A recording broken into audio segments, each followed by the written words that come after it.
Nasıl mesela? Ekmek geliyor. Tamam bana.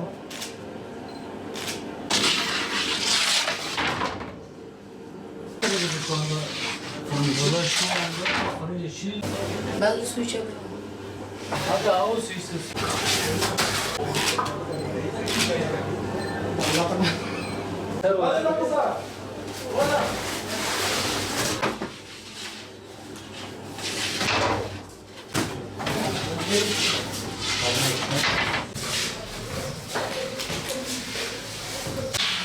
Hangi geçişine?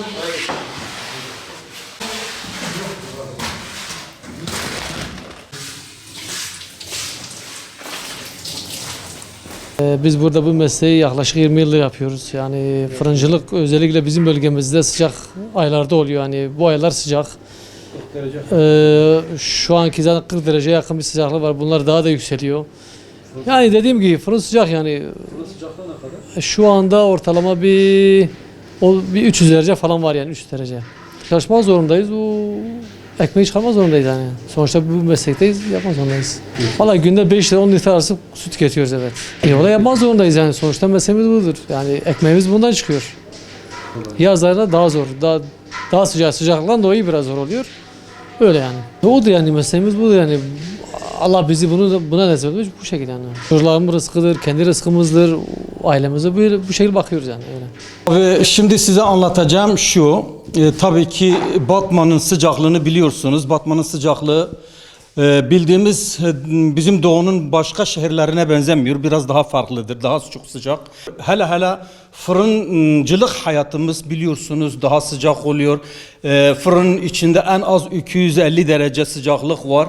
Bazen de 300'ü de buluyor tabii ki alevde çalıştığımız takdirde. Ama bu sumunu yaptığımızda kapalı çalıştığımız için 210-220 dereceye kadar çalışıyoruz. Bu nedenle sıcaklık biliyorsunuz fırıncılık çekilmiyor. Aynı zamanda yorgunluğu bilmem nasıl diyeyim sana fırıncılığın zahmet olduğunu, fırıncılık ne kadar ağır bir meslek olduğunu, bu bir meslek kolay bir meslek değil. Gerçekten güzel bir meslek ama gerçekten de zor bir meslek. Neden güzel bir meslek? Dünyanın neresine gidersen geçerli bir meslek. Maalesef ama bizim Batman'da kolay bir meslek değil çünkü alevde çalıştığımız takdirde çok zor oluyor, sıcak daha beter oluyor. Vallahi ben eğer normalden onu konuşursak bu sıcakta fırının önünde ben hatta bile tam biraz da bir ay sonra zaman giderse bir ay sonra aşağı yukarı 8 litre su tüketiyorum. Ben kendim şahsım adıma konuşuyorum. 8 litre su az değil biliyorsunuz.